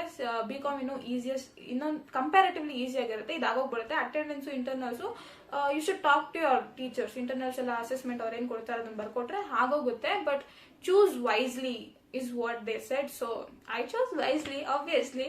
ನನ್ ನೆನಪಿದೆ, ನಂದು ಪೂರ್ತಿ ಫಸ್ಟ್ ಇಯರ್ ಆಫ್ BCom ಅಲ್ಲಿ ನಾನು ಫ್ರೆಶರ್ಸ್ ಡೇ ಬಿಟ್ರೆ ಬೇರೆ ಯಾವ ಫೆಸ್ಟ್ ಅಟೆಂಡ್ ಮಾಡಿಲ್ಲ. ಅದು ಫ್ರೆಶರ್ಸ್ ಡೇ ಅಲ್ಲಿ ಏನೋ ಸರ್ಟಿಫಿಕೇಟ್ ಇಶ್ಯೂಯಿಂಗ್ ಇತ್ತು, ಅದನ್ನ ನಾನು ಈಸ್ಕೋಬೇಕಿತ್ತು, ಹಾಗಾಗಿ ಓದ್ನೇನೋ. I sacrifice few things. I didn't choose, I sacrifice few things. ನಾನು ಬ್ಯಾಂಡ್ಗೆ ಸೇರಿದ್ದೆ. ನನ್ನ BCom ಅಲ್ಲಿ ಇರ್ಬೇಕಾದ್ರೆ I left band. I really enjoyed being in that band. But ನಾನ್ ಚೂಸ್ ಮಾಡಿದೆ, ಇಲ್ಲ ನಾನು ಬ್ಯಾಂಡ್ ಸ್ಯಾಕ್ರಿಫೈಸ್ ಮಾಡಿ ನಾನು CA ಓದ್ತೀನಿ ಅಂತ. ಅಂಡ್ ಆಲ್ಸೋ ನನಗೆ ಒಂದು ಕ್ಲಾಸ್ಮೇಟ್ಸ್ ಅಲ್ಲಿ ಒಂದಷ್ಟು ಜನ ಇರ್ತಾರೆ ತಾನೆ, ನಾನು ತುಂಬಾನೇ ಕಡಿಮೆ ಜನ ಕನೆಕ್ಟ್ ಆಗಿದ್ದು. But there was this one security uncle SFGC campus ಅಲ್ಲಿ, his name is Sudhakar. Sudhakar uncle ನಾನು ಎಷ್ಟು ಜನರಸ್ ಕೈಂಡ್ ಆಗಿ ಮಾತಾಡ್ಸ್ತಾ ಇದ್ರು ಅಂದ್ರೆ, ಹಿ ವಾಸ್ ನನ್ನ SFGC ಕ್ಯಾಂಪಸ್ಸಲ್ಲಿ ಅವ್ರು ನನ್ನ ಫ್ರೆಂಡ್ ಆಗಿ ಹೋಗ್ಬಿಟ್ಟಿದ್ರು. And when I start going to college, ಅವಾಗ like Sudhakar uncle, hi uncle, ಹೆಂಗಿದ್ದೀರಾ, ಚೆನ್ನಾಗಿದ್ದೀರಾ, ಊಟ ಆಯ್ತಾ ಅಂತೆಲ್ಲ ಮಾತಾಡ್ತಿದ್ದಳು. I started missing him also. Just security uncle ನಂಗೆ ಎಷ್ಟು ಚೆನ್ನಾಗಿ ಕನೆಕ್ಟ್ ಆಗೋಗ್ಬಿಟ್ಟಿದ್ರು ಅಂದ್ರೆ ಹೇಳಕ್ಕೆ ಆಗಲ್ಲ ಅದು ಹೆಂಗೆ ಅಂತ. ನಾನು ಕೋಚಿಂಗ್ ಅಲ್ಲಿ ಏನ್ ಪಾಠ ಮಾಡ್ತಾ ಇದ್ರು ಅವತ್ತಿಂದ ಅವತ್ತೇ ಓದಕ್ ಆಗ್ತಾ ಇರ್ಲಿಲ್ಲ. Majority of the time I would try ಮಾಡ್ಬಿಡೋಣ ಅಂತ. ಬಿಕಾಸ್ CA ಹೆಂಗೆ ಅಂತ ನನಗೆ ಗೊತ್ತು. ಬಿಕಾಸ್ ನಾನು ಬರೀ ಕೋಚಿಂಗ್ದೇ ಅಷ್ಟೇ ಅಲ್ದಿರ ಈಗ ಒಂದಷ್ಟು ಸ್ವಲ್ಪ ಯೂಟ್ಯೂಬ್ ಕಡೆನೂ ವಾಲ್ತಾ ಇದ್ದೀನಿ, ಬರೀ ಕೋಚಿಂಗ್ದೇ ತಗೊಂಡಿರ. ನನ್ಗೆ ಗೊತ್ತಿತ್ತು ಹಿಂಗಿಂಗ್ ಇರುತ್ತೆ, ನಾನು ಹಿಂಗಿಂಗ್ ಮಾಡ್ಬೇಕು ಅಂತ. ಸೊ ನನಗೆ ಇವಾಗ ಜಾನಲ್ಲಿ ನನ್ನ ಅಟೆಂಪ್ಟ್ ಇದೆ ಅಂದ್ರೆ ಡಿಸೆಂಬರ್ ಇಂದ ನಾನು ರಿವಿಷನ್ ಸ್ಟಾರ್ಟ್ ಮಾಡಬೇಕು. ನವೆಂಬರ್ ಎಂಡ್ ಅಲ್ಲಿ ನಂದು ಸಿಲೆಬಸ್ 100% ಕಂಪ್ಲೀಟ್ ಆಗ್ಬಿಟ್ಟಿರ್ಬೇಕು. ಸೊ ನನ್ಗೆ ಈಗಿನ್ನೂ ಅವ್ರು ಹೆಂಗ್ ಮಾಡ್ತಾ ಇದ್ರು ಅಂದ್ರೆ ಅಕೌಂಟ್ಸ್ ವಾಸ್ ಫೈನ್, ನಮ್ಗೆ ಸಿಲೆಬಸ್ ಒಂದು ಕವರ್ ಮಾಡ್ಕೊಟ್ರು ಅಷ್ಟೇ. ಒಂದೆರಡು ಟೆಸ್ಟ್ ಕೊಟ್ಟಿರ್ಬೋದೇನೋ, ಅದ್ರ ಬಿಟ್ರೆ ದೇರ್ ವಾಸ್ ನೋ PYQ. ಇವಾಗ PYQ ಒಂದಷ್ಟು ಕ್ವಶನ್ಸ್ ಹೆಂಗ್ ಸಾಲ್ವ್ ಮಾಡೋದು, ಹೆಂಗೆ MTP RTPs ಏನು ಹೇಳ್ಕೊಟ್ಟಿಲ್ಲ ನಮ್ಗೆ. ಮಾರಲ್ ಸಪೋರ್ಟ್ ಝೀರೋ ಅಂಡ್ ಏನು ಗೈಡೆನ್ಸ್ ಇರ್ಲಿಲ್ಲ ನಮ್ಗೆ. I did all the revision of every subject by my own with YouTube of course. So ಆಮೇಲೆ ದಿಸ್ ಕ್ವಾಂಟಿಟೇಟಿವ್ ಆಪ್ಟಿಟ್ಯೂಡ್ ಅದೂ ಅಷ್ಟೇ ಸಿಲೆಬಸ್ ಮಾತ್ರ ಚೆನ್ನಾಗಿ ಕವರ್ ಮಾಡಿಕೊಟ್ರು. ಲಾ ನಾನು ಒಂದು ಕೋಚಿಂಗ್ ಇಂದ ತಗೊಂಡಿಲ್ಲ. ಐ ಡೋಂಟ್ ನೋ, ನಂಗೆ ಏನು ಅರ್ಥನೇ ಆಗ್ತಾ ಇರಲಿಲ್ಲ. Gurpreet Singh sir was amazing, incredible, fantastic. ಅವ್ರದ್ದು ರೈಟಿಂಗ್ ಸೆಷನ್ಸ್ ಆಗಿರ್ಬೋದು, ಸೀರೀಸ್ ಚಾಣಕ್ಯ ನೀತಿ ಸೀರೀಸ್ ಎಲ್ಲಾನು ಫಾಲೋ ಮಾಡಿಕೊಂಡು somehow made it. And economics ಬಂದಾಗ 1-2 ಕ್ಲಾಸ್ ಅಟೆಂಡ್ ಮಾಡ್ತಾ ಇದ್ದೆ. I am not a kind of person funny class ನಿಧಾನವಾಗಿ. ಇವಾಗ 1 hour ಸೆಷನ್ ಇದೆ ಅಂದ್ರೆ CA ಸ್ಟೂಡೆಂಟ್ಸ್ಗೆ ಹೆಂಗೆ 1 hour ಎಷ್ಟಾಗುತ್ತೋ ಅಷ್ಟು ಟಾಪಿಕ್ಸ್ ಕಲ್ತ್ಕೋಬೇಕು ಅಂತ ಆ ಟೀಚರ್ ನಿಧಾನವಾಗಿ ಹೇಳ್ಕೊಡ್ತಾ ಇದ್ರು. ಶಿ ವುಡ್ ಟೇಕ್ ಎಕ್ಸಾಂಪಲ್ಸ್, ಅದ್ರಲ್ಲಿ ನನ್ನ ಇನ್ವಾಲ್ವ್ ಮಾಡ್ಕೊಂತ ಇದ್ರು. She taking example was okay, but ನನ್ನ ಯಾಕೆ ಇನ್ವಾಲ್ವ್ ಮಾಡ್ಕೊಂತ ಇದ್ರು ನನಗೆ ಗೊತ್ತಿಲ್ಲ. I was very uncomfortable. ನನ್ನ ಎಕ್ಸಾಂಪಲ್ ತಗೊಂಡು ಏನೋ ಎಕ್ಸ್ಪ್ಲೈನ್ ಮಾಡ್ತಾ ಇದ್ದಾರೆ, ನನ್ಗೆ ಅದು ಅರ್ಥನೇ ಆಗ್ತಾ ಇಲ್ಲ. ಅಥವಾ PUದಲ್ಲಿ ನನ್ಗೆ ಆಲ್ರೆಡಿ ಕಲ್ತ್ಕೊಂಡ್ಬಿಟ್ಟಿದ್ದೀನಿ, ಯಾಕೆ ಹಿಂಗಾಗ್ತಾ ಇದೆ, ಯಾಕೆ ಸ್ಟ್ಯಾಂಡರ್ಡ್ ಆಗಿಲ್ಲ. CA ಫೌಂಡೇಶನ್ ಸ್ಟ್ಯಾಂಡರ್ಡ್ ಆಗಿದೆ ಗೊತ್ತು, ಬಟ್ ಟೀಚಿಂಗ್ ಯಾಕೆ ನನಗೆ ಸ್ಟ್ಯಾಂಡರ್ಡ್ ಅನ್ನಿಸ್ತಾ ಇಲ್ಲ ಅಂತ ಅನ್ಸಕ್ ಸ್ಟಾರ್ಟ್ ಆಗಿ. So I drop economics classes also. So basically ನಂದು ಲಾ ಮತ್ತೆ ಎಕನಾಮಿಕ್ಸ್ ಪೂರ್ತಿ ನಾನು ಯೂಟ್ಯೂಬ್ ಇಂದಾನೆ ಮಾಡಿದ್ದು. ಜುಲೈಯಲ್ಲಿ ಐ ಗೆಸ್ ನಮ್ ಕ್ಲಾಸಸ್ ಸ್ಟಾರ್ಟ್ ಆಗಿದ್ದು. ಒಂದು August, September was also fine, ಎಲ್ಲ ಕೋಚಿಂಗ್ ಮಾಡ್ತಾ ಇದಾರೆ. ಸೊ ಅಕ್ಟೋಬರ್ ಅಲ್ಲಿ ಏನಾಯ್ತು ಅಂದ್ರೆ ನಮ್ಮ ಅಪ್ಪಂಗೆ ಸ್ವಲ್ಪ ಹುಷಾರಿಲ್ದಿರಂಗಾಯ್ತು. ಸೊ ಸ್ಟಮಕ್ ಪೇನ್, ಬೇಸಿಕ್ ಆಗಿ ಹುಷಾರಿಲ್ದಿರಂಗಾಯ್ತು. That was there. ಅದ್ರ ಜೊತೆಗೆ ಕ್ಲಾಸಸ್, ಕೋಚಿಂಗು. ಸೆಪ್ಟೆಂಬರ್, ಅಕ್ಟೋಬರ್ ಎಲ್ಲ ಯೂಶುವಲ್ ಆಗಿ ಓದ್ತಾ ಇದ್ದು. ಬೆಳಗ್ಗೆ ಕೋಚಿಂಗು, ಸಂಜೆ ಸೆಲ್ಫ್ ಸ್ಟಡಿ, ಟ್ಯೂಷನ್ಸು. ಸೊ ಇಷ್ಟ ಇದ್ದಿದ್ದು. ಜೊತೆಗೆ ನಾನು ಆಗ ಸಂಗೀತ ಕ್ಲಾಸಸ್ ಅಟೆಂಡ್ ಮಾಡ್ತಾ ಇದ್ದೆ. ಸೊ ಆ ಪ್ರಾಕ್ಟೀಸು ಒಂಥರ ಇತ್ತು, ಪ್ಯಾಕ್ ಆಗಿತ್ತು ಸ್ಕೆಡ್ಯೂಲು. ಬಟ್ ಅಷ್ಟು ರೆಸ್ಟ್ಲೆಸ್ ಆಗಿ ಏನಿರ್ಲಿಲ್ಲ. ಕೆಲವೊಂದು ದಿನಗಳು ಮಾತ್ರ ತುಂಬಾ ಎಕ್ಸಾಸ್ಟೆಡ್ ಅನಿಸ್ತಾ ಇತ್ತು. ನವೆಂಬರ್ ಎಂಡ್ ಆಗಸ್ಟಲ್ಲಿ ಒಂದಷ್ಟು ಸಿಲೆಬಸ್ ಕವರ್ ಆಗೋಗಿತ್ತು. ಎಕನಾಮಿಕ್ಸ್ 1-2 ಚಾಪ್ಟರ್ ಬಿಟ್ರೆ ನಾನು ಐ ಗೆಸ್ ಮ್ಯಾಥ್ಸ್ ಮತ್ತೆ ಲಾ ರೈಟಿಂಗ್ ಪ್ರಾಕ್ಟೀಸು, ಮ್ಯಾಥ್ಸ್ ನಾನು ರಿವಿಷನ್ ಸ್ಟಾರ್ಟ್ ಮಾಡಿದ್ದೆ. ಅಕೌಂಟೆನ್ಸಿ 1 ಚಾಪ್ಟರ್ ನಮ್ಮ ಕೋಚಿಂಗ್ ಕಡೆಯಿಂದ they was left out thing. November ಮುಗಿಯೋಷ್ಟರಲ್ಲಿ ನಮಗೆ ಮುಗಿಸ್ಕೊಟ್ಬಿಟ್ರು ಅಕೌಂಟೆನ್ಸಿ. ಒಂದು ಡಿಸೆಂಬರ್ ಸ್ಟಾರ್ಟಿಂಗ್ ಅಲ್ಲಿ ಐ ಗೆಸ್ ತುಂಬಾ ಸಿವಿಯರ್ ಆಗಿ ಪೇನ್ ಆದಾಗ ನಮ್ಮ ಪಪ್ಪನ ಸ್ಕ್ಯಾನಿಂಗ್ ಕರ್ಕೊಂಡು ಹೋಗೋದು. ಇಟ್ ವಾಸ್ ಲೈಕ್ ಮೋಸ್ಟ್ಲಿ ಸ್ಕ್ಯಾನಿಂಗ್ಗೆ. ನಮ್ಗೆ ಇನ್ನೂ ಅಷ್ಟು ಕ್ಲಾರಿಟಿ ಇರಲಿಲ್ಲ ಏನಾಗ್ತಾ ಇದೆ ಅಂತ. ವಿತೌಟ್ ಓಕೆ ನೋಡೋಣ ಏನಾಗುತ್ತೆ ಅಂತ ಅನ್ಕೊಂಡಿದ್ವಿ. ಬಟ್ ದೆನ್ ಅದು ಬೇರೆ ತರನೇ ಆಗೋಯ್ತು. ನಂದು ಡಿಸೆಂಬರ್ 2nd or 3rd ನಂದು ಎಕನಾಮಿಕ್ಸ್ ಏನ್ ಲೆಫ್ಟ್ ಆಗಿತ್ತು. ನವೆಂಬರ್ ಎಂಡಲ್ಲೇ ನಂದು ಆಗೋಗ್ಬಿಡ್ಬೇಕಿತ್ತು. ಬಟ್ ದೆನ್ 1-2 ಚಾಪ್ಟರ್ ಅಲ್ವಾ, ಆಲ್ರೆಡಿ ರಿವಿಷನ್ ಸ್ಟಾರ್ಟ್ ಮಾಡ್ಕೊಂಡಿದ್ದೀನಿ, ಆಗತ್ತೆ, ನಾನು ಬರಿಬೋದು, ಪಾಸ್ ಆಗ್ತೀನಿ ಅನ್ನೋದೇ ನನ್ನ ಪಾಯಿಂಟ್ ಆಫ್ ವ್ಯೂ ಇತ್ತು. ನಂದು ಎಕನಾಮಿಕ್ಸ್ ಅದೇನಿದ್ದು ಸಿಲೆಬಸ್ ಮುಗಿಸ್ಕೊಂಡು ಐ ಸ್ಟಾರ್ಟೆಡ್ ವಿತ್ ರಿವಿಷನ್ ಮಾಡಬೇಕು ಅಂತ ಪ್ಲಾನ್ ಮಾಡ್ಕೊತಾ ಇರ್ಬೇಕಾದಾಗ I guess around December 8th or 10th ಅನ್ಸುತ್ತೆ, ನಮ್ಮ ಪಪ್ಪದು ಸ್ಕ್ಯಾನಿಂಗ್ ರಿಪೋರ್ಟ್ ಅಲ್ಲಿ ಬಂದಿದ್ದು ಕ್ಯಾನ್ಸರ್ 3rd stage ಅಂತ. ಸ್ಲೋಲಿ ನಮ್ಮಪ್ಪ ತುಂಬಾನೇ ಸಿವಿಯರ್ ಆಗಿ ಪೇಯ್ನು, ಹೊಟ್ಟೆ ನೋವು, ನಡಿಯಕ್ಕಾಗ್ತಾ ಇಲ್ಲ, ಸುಸ್ತು, ಊಟ ತಿನ್ನಕ್ಕಾಗ್ತಾ ಈ ತರ ಸಿಂಪ್ಟಮ್ಸ್ ನೋಡಿದಾಗ ಸ್ಕ್ಯಾನಿಂಗ್ ಅಲ್ಲಿ ರಿಪೋರ್ಟ್ ಬಂದಾಗ ಆ ಪೀರಿಯಡ್ ಅಲ್ಲಿ ನಾರ್ಮಲ್ ಆಗಿ ವಾಕ್ ಮಾಡಕ್ ಕಷ್ಟ ಆಗ್ತಾ ಇತ್ತು ನಮ್ಮಪ್ಪಂಗೆ. But he would try colon rectum cancer ಅಂತ. ಸೊ ಒಂಥರ ಆಗೋಯ್ತು ನಂಗೆ ಆ ಮೂಮೆಂಟ್ ಅಲ್ಲಿ. ಐ ಕಾಲ್ ಮೈ ಫ್ರೆಂಡ್, ಹಿಂಗಿಂಗ್ ಆಗೋಗಿದೆ, I don't think I be able to write my foundation ಅಂತೆಲ್ಲ ಅಂತ ಹೇಳ್ತಾ ಇದ್ದಿದ್ದು ನಾನು. But my people stood with me so good, like Arfa Banu, Ruthushree Komarla, Nishchitha Anand and my family people. Thank you so much guys. Like ನಾನು ಹತ್ಕೊಂಡು phone ಮಾಡ್ತಾ ಇದ್ದೀನಿ ಅರ್ಫಾ ಬಾನುಗೆ. Like she's like it's fine, you got this, ನೀನು ಮಾಡ್ತೀಯಾ ಹಂಗೆಲ್ಲ. ನನಗೊಂದು ಪಾಯಿಂಟಲ್ಲಿ ನನಗೆ ಗೊತ್ತೇ ಆಗಲಿಲ್ಲ, should I start my revision or ಹೆಂಗಾದ್ರೂ ನಾನು ರಿವಿಷನ್ ಸ್ಟಾರ್ಟ್ ಮಾಡೋಕ್ಕಾಗ್ತೆ. I should take care of my dad, I should do something about that ಅಂತ ನನ್ನ ಪೂರ್ತಿ ನನ್ನ ಕನ್ಫ್ಯೂಷನ್ ತುಂಬಿ ತುಳುಕ್ಬಿಟ್ಟಿತ್ತು. Whenever I feel confused I sit with myself talk, ಏನಾಗುತ್ತೆ ಐ ಡಿಸೈಡ್. ಬಟ್ ಆ ಮೂಮೆಂಟಲ್ಲಿ, ಆ ಟೈಮ್ ಪೀರಿಯಡಲ್ಲಿ ನಂಗೆ ಡಿಸೈಡ್ ಮಾಡೋಕ್ಕಾಗಲೇ ಇಲ್ಲ. Then came Ruthushree Komarla. Ruthushree Komarla is my PU friend. She was there with my every ups and downs. ಆ ಪೀರಿಯಡಲ್ಲಿ ಅವ್ರಿಗೂ ಕಾಲೇಜು ನಮಗಿಂತ, ನಾನು BCom ಬಿಟ್ಬಿಟ್ಟಿದ್ನಲ್ವ, ಅವ್ರು ಡೈಲಿ ಹೋಗ್ತಾ ಇದ್ರು. ಅಸೈನ್ಮೆಂಟು, ಇಂಟರ್ನಲ್ಸು, ಟೆಸ್ಟು, ಅವ್ರಿಗೆ ಎಷ್ಟಿದ್ರು she would give her time. ದೇವರ್ ಡೇಸ್ ನಮ್ಮ ಮನೇಲಿ ಯಾರೂ ಇರ್ತಾ ಇರಲಿಲ್ಲ. ನಮ್ಮ ಅಣ್ಣ, ನಮ್ಮಮ್ಮ ಹಾಸ್ಪಿಟಲಲ್ಲಿ ನಮ್ಮಪ್ಪ ಜೊತೆಲಿ ಇರ್ತಾ ಇದ್ರು. I was alone. ನಾನು ಹತ್ಕೊಂಡು ಹಿಂಗೆ ಆಗ್ತಾ ಇದೆ, ಹಂಗಂಗೆ ಆಗ್ತಾ ಇದೆ. She was there with me. She was seriously there with me to hear me cry, tell it was all okay, that I was not alone, and all of that. It was Rutu and Arfa Banu who told me to give this attempt. Illa, if you don't give this attempt, what your father think is ಆಗ್ತಾ ಇಲ್ಲ ಲಹರಿ ಕೈಲಿ, because ನನ್ಗೆ ಹಿಂಗಾಗಿದೆ ಅಂತ. So ನಾನು ಅವಾಗ decide ಮಾಡಿದ್ದೇನೆಂದ್ರೆ, ಇಲ್ಲ ಏನೇ ಆಗಲಿ, ನಾನು ಪಾಸ್ ಆಗಲಿ ಫೇಲ್ ಆಗಲಿ, I should give this attempt. ಏನಾದರೂ ಆಗಲಿ, ರಿಸಲ್ಟ್ ಆಗಲಿ, ನಾನು ಅಟೆಂಪ್ಟ್ ಬರೀಬೇಕು ಅಂತ ಡಿಸೈಡ್ ಮಾಡೋಕ್ಕೆ it took me so much of time. So ಡಿಸೆಂಬರಲ್ಲಿ I started studying so badly. Every single day I would sleep around ಮಧ್ಯರಾತ್ರಿ 3:30 4:00 ನಿದ್ದೆನೇ ಬರಲ್ಲ ನನಗೆ. ಆ್ಯಂಡ್ ನನ್ನ ನೈಟ್ ಆಲ್ ಆಗ ಕನ್ವರ್ಟ್ ಆಗೋಕ್ಕೆ ಏನು 2 ಫ್ಯಾಕ್ಟರ್ ರೀಸನ್ ಅಂದರೆ, ಒಂದು, December January it was very cold. ನನಗೆ ಬೆಳಗ್ಗೆ ಎದ್ದೊಳಕ್ಕೆ ಆಗ್ತಾನೆ ಇರಲಿಲ್ಲ ಓದೋಕ್ಕೆ. ಆ್ಯಂಡ್ ಅಪಾನ್ ದ್ಯಾಟ್ ನಮ್ಮ ಬಿಲ್ಡಿಂಗ್ ಮೇಲೆಗಡೆ 2nd 3rd ಫ್ಲೋರ್ ಕನ್ಸ್ಟ್ರಕ್ಷನ್ ಮಾಡ್ತಾಯಿದ್ರು. ಬೆಳಗ್ಗೆ ಎದ್ದಾಗೆಲ್ಲ ಚಚ್ಚೋದು ಕುಟ್ಟೋದು, ಆ ಸೌಂಡ್ಗೆ ಓದೋಕೆ ಆಗ್ತಾ ಇರಲಿಲ್ಲ. ನವಂಬರ್ವರೆಗೂ ನಾನು ಏನು ಕೋಚಿಂಗ್ ಹೋಗ್ತಾ ಇದ್ದೆ, ಏನು ತೊಗೊತಾ ಇದ್ದೆ. ಡಿಸೆಂಬರಲ್ಲಿ ನಾನು ಆಚೆನೇ ಹೋಗ್ಲಿಲ್ಲ ಮೆಜಾರಿಟಿ ಆಫ್ ದ ಟೈಮ್ ಅಲ್ಲ ಅದು, ನಾನು ಆಚೆ ಹೋಗ್ಲೇ ಇಲ್ಲ. ನನ್ ಹೊರಗಿನ ಪ್ರಪಂಚ ಏನಾಗಿದೆ ಗೊತ್ತಿಲ್ಲ ನನಗೆ. ಒಳಗಡೆ ನನ್ನ ಜೀವನ ಇಸ್ ಮಿಸರೇಬಲ್ ಅಷ್ಟೇ ನನಗೆ ಗೊತ್ತಿದ್ದು. ಎಲ್ಲೂ ಹೋಗ್ತೀರಾ, ಏನು ಮಾಡ್ತೀರಾ. ಬೆಳಗ್ಗೆ ನಾನು ರಾತ್ರಿ ನಿಧಾನವಾಗಿ ಲೇಟಾಗಿ ಮಲ್ಕೊತಾ ಇದ್ದೇನೆ ಅಂದರೆ, ಬೆಳಗ್ಗೆ ಮೈ ಪೇರೆಂಟ್ಸ್ ಲೈಕ್, ಯಾಕೆ ಇಷ್ಟು ಸೀರಿಯಸ್ ಆಗಿ ತಗೊತಾ ಇದ್ದಾಳೆ ಲಹರಿ, ಯಾಕೆ 3:30 4:00ವರೆಗೂ ಮಲ್ಕೊತಾ ಇದ್ದಾಳೆ, ಅಷ್ಟುವರೆಗೂ ಎದ್ದು ಆಮೇಲೆ ಮಲ್ಕೊತಾ ಇದ್ದಾಳೆ ಅಂತ. ಅವಾಗ ನನ್ನ ಮೆಂಟಲಿ ಹೆಂಗಾಗೋಗ್ಬಿಟ್ಟಿತ್ತಂದ್ರೆ, ದಸ್ ಫ್ಯೂ ನೈಟ್ಸ್ ನಾನು ಏನೋ ಸಾಲ್ವ್ ಮಾಡ್ತಾ ಇದ್ದೀನಿ, ಎಕನಾಮಿಕ್ಸು ಮ್ಯಾಥ್ಸು ಏನೋ ಸಾಲ್ವ್ ಮಾಡ್ತಾ ಇದ್ದೀನಿ, ಸಮ್ಸು ಪ್ರಾಕ್ಟೀಸ್ ಮಾಡ್ತಾ ಇದ್ದೀನಿ. ರಾತ್ರಿ 2:30 ಆಗೋಗಿರುತ್ತೆ. Then suddenly just thought that fail ಆಗೋದ್ರೆ ಹೆಂಗೆ. ನಾನೀಗ ಡಿಸೈಡ್ ಮಾಡಿದ್ದೀನಿ, ಈಗ ಏನಾದರೂ ಆಗಲಿ ರಿಸಲ್ಟ್ಸು ನಾನು ಅಟೆಂಡ್ ಬರೀತೀನಿ ಅಂತ. ಸಡನ್ನಾಗಿ ಐ ವಾಸ್ ಲೈಕ್, ಮೂಮೆಂಟಲ್ಲಿ ನನಗೆ ಉಸಿರಾಡೋಕ್ಕೂ ಕಷ್ಟ ಆಗೋಗ್ತಾ ಇತ್ತು. ನಾನು ಆಗಷ್ಟೇ ಡಿಸೈಡ್ ಮಾಡಿದ್ದೀನಿ, ಏನಾದರೂ ಆಗಲಿ ರಿಸಲ್ಟ್ಸು ನಾನು ಬರೀತೀನಿ ಅಂತ. ಆದವರು ನಮ್ಮಪ್ಪ ಅಲ್ಲಿ ಫಿಸಿಕಲ್ ಪೇನಿಂದ ಅಲ್ಲಿ ಆಗ್ತಾ ಇಲ್ಲ, ನಿದ್ದೆ ಮಾಡೋಕ್ಕೂ ಆಗ್ತಾ ಇಲ್ಲ. ಆ ಥರ ಇದ್ರೆ, ಇಲ್ಲ ನಾನು ಎದ್ದಿದ್ದೀನಿ, ಓದ್ತಾ ಇದ್ದೀನಿ. ಸಮ್ಟೈಮ್ಸ್ ವಾಟ್ ಇಫ್ ನಾನು ಫೇಲ್ ಆಗೋದ್ರೆ, ಜಸ್ಟ್ ಥಾಟ್ ಹೆಂಗೆ ನಮ್ಮ ಪಪ್ಪ ಅಕ್ಸೆಪ್ಟ್ ಮಾಡ್ಕೊತಾರೆ ಅಥವಾ ನಾನು ಹೆಂಗೆ ಅಕ್ಸೆಪ್ಟ್ ಮಾಡ್ಕೊತೀನಿ ಅನ್ನೋ ಅದೊಂದು ಪ್ರೆಷರಲ್ಲಿ. ಯಾರೂ ಪ್ರೆಷರ್ ಹಾಕಿಲ್ಲ, ಬಟ್ ಅದಂಗೆ ನನ್ಗಷ್ಟಾಗಿ ನನಗೆ ಪ್ರೆಷರ್ ತುಂಬಿಬಿಟ್ಟಿತ್ತು ನನಗೆ.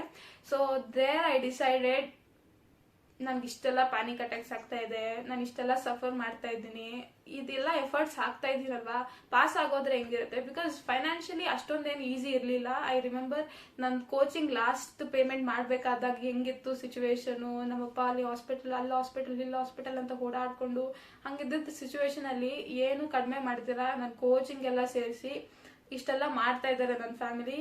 ನಾನು ಕ್ಲಿಯರ್ ಮಾಡಿದ್ರೆ ಚೆನ್ನಾಗಿರಲ್ಲ. ಸೊ ಕ್ಲಿಯರ್ ಮಾಡಿದ್ರೆ ಫೇಲ್ ಆಗೋಗ್ಬಿಟ್ರೆ ಏನು ಚೆನ್ನಾಗಿರುತ್ತೆ. ಒಂದೇ ಒಂದು night change my whole life. There I started, ಇಲ್ಲ ನಾನು ಎಷ್ಟಾಗುತ್ತೋ 24 hours ಅಲ್ಲಿ ನಾನು ಎಷ್ಟು ಪ್ರೊಡಕ್ಟಿವ್ ಅವರ್ಸ್ ತೆಗಿಬೋದೋ ಅಷ್ಟು ಪ್ರೊಡಕ್ಟಿವ್ ಅವರ್ಸ್ ತೆಗಿತೀನಿ. ನನ್ನ ಎಲ್ಲ ಎಫರ್ಟ್ಸು ನಾನು ಹಾಕ್ತೀನಿ, ಎಲ್ಲಾನು ನಾನು ಮಾಡ್ತೀನಿ, ನಾನು ಕ್ಲಿಯರ್ ಆಗಬೇಕು. ಓಕೆ, ನಮ್ಮಪ್ಪ ಇವಾಗ ನಾನು ಅಟೆಂಪ್ಟ್ ಬರ್ದಿಲ್ಲ ಅಂದರೆ, ನನ್ಗೆ ಹಿಂಗಾಯ್ತು ಅದಕ್ಕೆ ಲಹರಿ ಅಟೆಂಪ್ಟ್ ಬರ್ದಿಲ್ಲ ಅನ್ನೋದಕ್ಕಿಂತ, ಲಹರಿ ಬರಿತಾ ಇದ್ದಾಳೆ, ಲಹರಿ ಓದ್ತಾ ಇದ್ದಾಳೆ, ಸುಮ್ಮನೆ ಏನೋ ಬರಿತೀನಿ ಅಂತ ಹೇಳ್ತಾ ಇಲ್ಲ ಮನೇಲಿ, ಅವಳು ಎಫರ್ಟ್ಸ್ ಹಾಕಿ ಪಾಸ್ ಆಗೋ ಕಡೆ ಅವಳು ಹೋಗ್ತಾ ಇದ್ದಾಳೆ ಅಂತ ನೋಡಿದ್ರೆ ನಮ್ಮಪ್ಪಗೂ ಸ್ವಲ್ಪ ಶಾಂತಿಯಿಂದ, ಓಕೆ ಈಗಿರೋ ಟೆನ್ಷನ್, ಈಗಿರೋ ಸಿಚುವೇಶನ್ ಅಲ್ಲಿ ತುಂಬಾನೇ ಕಷ್ಟ ಇತ್ತು ಆ ಪೀರಿಯಡು. ಐ ಗೆಸ್ ಕ್ರಿಸ್ಮಸ್ ಟೈಮಲ್ಲಿ, ಡಿಸೆಂಬರ್ ಎಂಡ್ ಆಗಬೇಕಾದಾಗ ನನ್ಗೆ ಇನ್ನೂ ಎಷ್ಟೊಂದು ಟಾಪಿಕ್ಸ್ ರಿವೈಸ್ ಮಾಡಬೇಕು, ಎಷ್ಟೊಂದು ಚಾಪ್ಟರ್ಸ್ ಇದೆ, ಎಷ್ಟು ಸಿಲೆಬಸ್ ಇದೆ, ಎಷ್ಟು ನೋಡ್ತಾ ಇದ್ದಾಗೆ ಎಷ್ಟು ಅಂತ ಎಷ್ಟು ಭಯ ಆಗೋಗ್ಬಿಡ್ತಾ ಇತ್ತು ಅಂದರೆ ನನಗೆ. ಒಂದಿನ ಐ ರೋಟ್ ಡೌನ್, ನಂದು ಇಷ್ಟೆಲ್ಲ ಟಾಪಿಕ್ಸ್ ಇರಬೇಕು, ನಂದು ಇಷ್ಟೆಲ್ಲ ರಿವಿಷನ್ ಆಗಬೇಕು, ನಂದು 1.5 day ಹಾಫ್ 1.5 ಡೇ ನಮಗೆ ಲೀವ್ ಸಿಗುತ್ತಲ್ಲ, ಒಂದು ಎಕ್ಸಾಮ್ ಆದ್ಮೇಲೆ ಒಂದು ಎಕ್ಸಾಮ್, ಆ ಡೇಯಲ್ಲಿ ನಾನು ಎಷ್ಟೆಲ್ಲ ರಿವೈಸ್ ಮಾಡ್ಕೋಬೇಕು ಅಂತೆಲ್ಲ ಪ್ರತಿ ಒಂದು ಸ್ಟ್ರಾಟಜೈಸ್ ಮಾಡಿ ಐ ಆಲ್ಸೋ ಸ್ಟಾರ್ಟೆಡ್ ಜರ್ನಲೈಸಿಂಗ್. ಹೆಂಗೆ ಅಂದರೆ ಪ್ರತಿ word you should choose. If I clear C A foundation exam ನಾನು ಹಿಂಗೆ ಮಾಡ್ತೀನಿ ಅಲ್ಲ, when I clear my C A exam ನಾನು ಹಿಂಗೆ ಮಾಡೇ ಮಾಡ್ತೀನಿ. ಪಾಸಿಟಿವ್ ಆಗಿ ಐ ಸ್ಟಾರ್ಟೆಡ್ ರೈಟಿಂಗ್, ಪಾಸಿಟಿವ್ ಆಗಿ I started thinking, I started preparing. ಸಖತ್ತಾಗಿ ಪ್ರಿಪೇರ್ ಆಗ್ತಾ ಇದ್ದೆ ನಾನು, ಹುಚ್ಚನಂಗೆ ಪ್ರಿಪೇರ್ ಆಗ್ತಾ ಇದ್ದೆ. ನನಗೆ ಮನೇಲಿ ಕೂತ್ಕೊಂಡು ಓದ್ತಾ ಇರ್ಬೇಕಾದ್ರೆ ನನ್ಗೆ ಯೂಶಲ್ ಆಗಿ 8 hours 10 hours 10.5 hours ಅಷ್ಟೆಲ್ಲ ನಾನು ಯೂಶಲ್ ಆಗಿ PUದಲ್ಲಿ ಸ್ಕೂಲಲ್ಲಿ ಓದಿದ್ದೆಲ್ಲ ಇಲ್ವಲ್ಲ. ಸಡನ್ ಆಗಿ ನನ್ನ ಬಾಡಿಗೆ ಅದು ಸೆಟ್ ಆಗಲಿಲ್ಲ. ಮೆಂಟಲ್ ಆಗಿ ನಾನು ಹೆಂಗೋ ಡೈಜೆಸ್ಟ್ ಮಾಡ್ಕೊತಾ ಇದ್ದೀನಿ, ಬಟ್ ನನ್ನ ಬಾಡಿಗೆ ಸೆಟ್ ಆಗ್ತಾ ಇಲ್ಲ. ನನಗೆ ಎಷ್ಟು ಸಿವಿಯರ್ ಆಗಿ ಬ್ಯಾಕ್ ಪೇನ್ ಸ್ಟಾರ್ಟ್ ಆಗೋಯ್ತು ಅಂದ್ರೆ ನನಗೆ ಕೂರಕ್ ಆಗ್ತಾ ಇಲ್ಲ, ನಿಂತ್ಕೊಳಕ್ ಆಗ್ತಾ ಇಲ್ಲ, ಮಲ್ಕೊಳಕ್ಕೂ ಆಗ್ತಾ ಇಲ್ಲ. ನಾನು ಹೆಂಗಿದ್ರು ಮೈ back is hurting so badly, ನಂಗೆ ಓದಕ್ಕಾಗಲ್ಲ ಅನಿಸ್ತಾ ಇದೆ. ನಾನು ಮೆಂಟಲಿ ಸರಿ ಓದ್ತೀನಿ ಅನ್ಕೊಂಡ್ರೆ ನಾನು ಫಿಸಿಕಲ್ ಬಾಡಿ ಸಪೋರ್ಟ್ ಮಾಡ್ತಾ ಇಲ್ಲ, ಹಂಗಾಗೋಗ್ಬಿಟ್ಟಿತ್ತು. ನನ್ಗೆ ಆಗದೇ ಇಲ್ವೇನೋ, ಮೇ ಬಿ ನಾನು ಇವಾಗ ಎಷ್ಟೋ ಈಗ ಮಾಡಿರೋ ರಿವಿಷನ್ ಅಲ್ಲಿ ಹೋಗಿ ಅಟೆಂಪ್ಟ್ ಮಾಡಿದೆ, 3 hour ಕೂತ್ಕೊಂಡು ಎಕ್ಸಾಮ್ ಬರೆಯೋಕ್ಕೂ ಆಗಲ್ವೇನೋ ಅನ್ನಷ್ಟು ಕ್ರಿಟಿಕಲ್ ಆಗಿತ್ತು ನನ್ನ ಬ್ಯಾಕ್ ಪೇನ್ ಅವಾಗ. ಇದೆಲ್ಲದರ ನಡುವೆ ಪ್ಯಾರಲಲ್ ಆಗಿ ನಾನು ಟ್ಯೂಷನ್ಸ್ ಮಾಡ್ತಾ ಇದ್ದೀನಿ. ನನ್ನ ಸ್ಟ್ಯಾಂಡರ್ಡ್ ಆಗಿ ಕಾಂಪ್ಲೆಕ್ಸ್ ಆಗಿ ಯಾವುದೋ ಒಂದು ಚಾಪ್ಟರ್ಸ್ ಓದ್ಕೊಂಡು ಬೆಳಗ್ಗೆ ರಾತ್ರಿ ಎಲ್ಲ, ಸಂಜೆ 1-2 hour starting line, sleeping line, ಸಜಾತಿ ಒತ್ತಕ್ಷರ, ವಿಜಾತಿ ಒತ್ತಕ್ಷರ ಎಲ್ಲ ಹೇಳ್ಕೊಡೋದು. ಒಂಥರ ಕೆಲವೊಂದ್ ದಿನ ಪೀಸ್ಫುಲ್ ಆಗಿರ್ತಾ ಇತ್ತು, ಕೆಲವೊಂದ್ ದಿನ ಸ್ಟ್ರೆಸ್ಫುಲ್ ಆಗಿರ್ತಾ ಇತ್ತು. ಹೆಂಗೋ ಜೀವನ ನಡೆಸ್ತಾ ಇದ್ದೆ ನಾನು. ಈಗ ನೀವ್ ಹೆಂಗೆ ನನ್ನ CA ಫೌಂಡೇಶನ್ ಜರ್ನಿ ನೋಡ್ತಾ ಇದ್ದೀರೋ ಹಾಗೆ ನಾನು ಡಿಸೆಂಬರ್ ಜನವರಿ ನನ್ನ ಎಕ್ಸಾಮ್ಸ್ಗೂ ಮುಂಚೆ ದಿಸ್ ಚಾನೆಲ್ ಕಾಲ್ಡ್ ಮನ್ಮಯಿ ವ್ಲಾಗ್ಸ್. ಆ ಚಾನೆಲ್ ಅಲ್ಲಿ CA ಜರ್ನಿ ಒಂದು ಅವ್ರ ಮನ್ಮಯಿ ಅವ್ರದ್ದು ಜರ್ನಿ ವಿಡಿಯೋ ಹಾಕಿದ್ದಾರೆ. ಆ ವಿಡಿಯೋ ನೋಡಿದಾಗ ನನ್ಗೆ ಅವರು ಅವ್ರ ಫೌಂಡೇಶನ್ ಅಲ್ಲಿ CPT, ಅವಾಗೆಲ್ಲ CPT ಇದ್ದಿದ್ದು, CPT ಎಕ್ಸಾಮ್ ಅಲ್ಲಿ 18 days ಅಲ್ಲಿ ಅವ್ರು ಹೆಂಗೆ ಅವ್ರ ಎಫರ್ಟ್ಸ್ ಇಂದ ಅವ್ರು ಕ್ಲಿಯರ್ ಆದ್ರು ಅಂತ ಒಂದ್ ಪಾರ್ಟ್ ಅದು. ಸೊ ನಾನು ಅದನ್ನ ನೋಡಿದಾಗ ಇಲ್ಲ, ನನ್ಗೆ ಇನ್ನೂ 1 ತಿಂಗಳಿದೆ ಅಲ್ವಾ, ಇನ್ನೂ 1 ತಿಂಗಳಿದೆ ನನಗೆ. ಅವ್ರು 18 days ಅಲ್ಲಿ ಮಾಡಕ್ಕಾಗಿದ್ದು ನನ್ಗೆ 1 ತಿಂಗಳಲ್ಲಿ ಆರಾಮಾಗಿ ಮಾಡ್ಬೋದು. ನಾನು ಆರಾಮಾಗಿ ಮಾಡೇ ಮಾಡ್ತೀನಿ. ಜಸ್ಟ್ ಒಂದು ಜರ್ನಿ ವಿಡಿಯೋ ನೋಡಿ ನನ್ಗೆ ಎಷ್ಟು ಚೇಂಜಸ್ ಆಯ್ತು ಅಂದ್ರೆ, ನನ್ನ ಯೂಟ್ಯೂಬ್ ಫೀಡ್ ಅಲ್ಲಿ ಇದರ it will B CA foundation ಯಾವುದೋ ಸಿಲೆಬಸ್ದು ನನ್ನ ಹೋಮ್ ಪೇಜಲ್ಲಿ ಫೀಡಲ್ಲಿ ಬರ್ತಾ ಇದ್ದು ಅದರ ರಿಲೇಟೆಡ್ ಇರ್ತಾ ಇತ್ತು. ಇಲ್ಲ ಒಂದಷ್ಟು ವ್ಲಾಗರ್ಸ್ ಅವ್ರು ಹೆಂಗೆ ಓದ್ತಾರೆ, ಅವ್ರು ಹೆಂಗೆ ಮಾಡ್ತಾರೆ. ಬಿಕಾಸ್ ನನ್ನ ಕ್ಲಾಸ್ಮೇಟ್ಸ್ ಎಲ್ಲ ಹೆಂಗಿದ್ರು ಅಂದ್ರೆ ಅವರೆಲ್ಲ ಓದೋದು ನೋಡಿದ್ರೆ ಇಲ್ಲ ನನಗೆ ಗೊತ್ತಾಗ್ಬಿಡ್ತಾ ಇತ್ತು ಇವ್ರ ರಿಸಲ್ಟ್ಸ್ ಏನು ಅಂತ. ಅವ್ರು ನೋಡ್ತಾನೆ ಗೊತ್ತಾಗ್ಬಿಡುತ್ತೆ, ಹಂಗಿರ್ತಾ ಇದ್ರು ಅವರು. ಸೊ ನಾನು ಕಂಪೇರ್ ಮಾಡ್ತಾ ಇದ್ದೀನಿ ಅಂತ ಹೇಳಲ್ಲ. ಬಟ್ ದೆನ್ ಅವರು ಶುಭಮ್ ಗುಪ್ತಾ ನನ್ನ ಬಾಪ್ ಮೋಟಿವೇಶನ್ ಅವ್ರದ್ದು ಚಾನಲ್ ವೈರಲ್ ಆದಾಗಿಂದ ನೋಡ್ತಾ ಇದ್ದೀನಿ. He was doing his foundation when I was in my PU. ನಾನು ಫೌಂಡೇಶನ್ ಓದ್ಬೇಕಾದ್ರೆ ಅವರು ಇಂಟರ್ ಮಾಡ್ತಾ ಇದ್ದಾರೆ. ನಾವ್ inter students, is a finalist. So ಹಂಗೆ ನಾನು ಅವ್ರು ಫಾಲೋ ಮಾಡ್ತಾನೆ ಇದ್ದೀನಿ. ಡೈ ಹಾರ್ಡ್ ಫ್ಯಾನ್ ಅಂತ ಹೇಳಲ್ಲ, ಬಟ್ ದೆನ್ ಹಿಂಗಿಂಗ್ ಓದ್ಬೇಕು, ಈ ಫ್ಯಾಕಲ್ಟೀಸ್ ಚೆನ್ನಾಗಿದ್ದಾರೆ, ಆ ತರ ವಿಡಿಯೋಸ್, ಡೈಲಿ ವ್ಲಾಗ್ಸ್ ಹೆಂಗಿರುತ್ತೆ, ಆರ್ಟಿಕಲ್ಶಿಪ್ ಮಾಡ್ಬೇಕಾದಾಗೆಲ್ಲ ಆ ತರ ವಿಡಿಯೋಸ್ ನೋಡ್ತಾ ಇರ್ತೀನಿ. ಸೊ ಯಾವ ತರ ಸ್ಟೂಡೆಂಟ್ಸ್ ನ ಫಾಲೋ ಮಾಡ್ಬೇಕು ಲಹರಿ ಅಂತ ಏನಾದ್ರು ಕೇಳೋದಿದ್ರೆ I used to follow everyone. Foundation fail ಆಗಿ ಅಟೆಂಪ್ಟ್ ಬರ್ದು ಪಾಸ್ ಆಗಿರೋರ್ನು ಫಾಲೋ ಮಾಡಿದೀನಿ. 1 shot ಅಲ್ಲಿ ಟಾಪರ್ AIR 1 ತೆಗ್ದಿರೋ ನಂದಿನಿ ಅಗರ್ವಾಲ್ ಆಗಿರ್ಬೋದು, ಎಲ್ಲಾ ತರದ್ದು ಸ್ಟೂಡೆಂಟ್ಸ್ ನಾನು ಫಾಲೋ ಮಾಡ್ತಾ ಇದ್ದೆ. ಇವಾಗ ಇವ್ರು ಹಿಂಗ್ ಓದ್ತಾ ಇದಾರೆ, XYZ ಪರ್ಸನ್ ಡಿಫ್ರೆಂಟ್ ಆಗಿ ಓದ್ತಾ ಇದಾರೆ, ನಾನು ಹಿಂಗ್ ಓದ್ಬೇಕು, ನನ್ಗೆ ಯಾವ ತರ ಸ್ಟ್ರಾಟಜಿ ವರ್ಕ್ ಆಗುತ್ತೆ ಅಂತ ನಾನೆಲ್ಲ ಲಿಸ್ಟ್ ಔಟ್ ಮಾಡ್ಕೊಂಡು, ಬಿಕಾಸ್ ಫೇಲ್ ಆಗೋರಿಂದ ಅಟೆಂಪ್ಟ್ ಬರ್ದಿರೋದ್ರಿಂದ ಗೊತ್ತಾಗುತ್ತೆ ನಾನು ಏನ್ ಮಿಸ್ಟೇಕ್ ರಿಪೀಟ್ ಮಾಡಬಾರ್ದು, ನನ್ನ ಲೈಫಲ್ಲಿ ಆಗಬಾರ್ದು, ನನ್ನ ಅಟೆಂಪ್ಟ್ ಅಲ್ಲಿ ಆಗಬಾರ್ದು ಅಂತ ನಾನು ನೋಟ್ ಡೌನ್ ಮಾಡ್ಕೊಂತ ಇದ್ದೆ. AIR 1 ಅಥವಾ ಫಸ್ಟ್ ಅಟೆಂಪ್ಟ್ ಅಲ್ಲೇ ಕ್ಲಿಯರ್ ಆಗೋರಿಂದ ನಾನು ಯಾವ್ದು ಥಿಂಗ್ಸ್ ನ ಫಾಲೋ ಮಾಡಿದ್ರೆ ನಂದು 1 attempt ಅಲ್ಲೇ ಕ್ಲಿಯರ್ ಆಗುತ್ತೆ ಅಂತ ಫಾಲೋ ಮಾಡ್ತಾ ಇದ್ದೆ. ಸೊ ಎಷ್ಟು ಎಲ್ಲಾನು ಅನಲೈಸ್ ಮಾಡಿ ನನ್ಗೇನ್ ಸೆಟ್ ಆಗುತ್ತೆ ಎಲ್ಲ ಪ್ರಿಪೇರ್ ಆಗಿ ನಾನು ಎಕ್ಸಾಮ್ ಬರೆಯಕ್ ಹೋಗಿದ್ದು. ಸೊ ಇದಿಷ್ಟು ನಾನು ಹೆಂಗೆ ಪ್ರಿಪೇರ್ ಆಗಿದ್ದು ಫ್ರಮ್ A to ಎಕ್ಸಾಮ್ಸ್ ವರ್ಗೂ ನಾನು ಇಷ್ಟೆಲ್ಲ ಆಯ್ತು ಅಂತ ಹೇಳ್ತಾ ಇರೋದು. ಆಲ್ಮೋಸ್ಟ್ 25 minutes ಆಗೋಗಿದೆ. I guess this is a longest video ever shot. So ನಾನು ಇದನ್ನ part 1 ಅಂತ ಇಲ್ಲಿಗೆ ಎಂಡ್ ಮಾಡ್ತೀನಿ. Happy studying, stay tune for the next part. Thanks for watching, bye.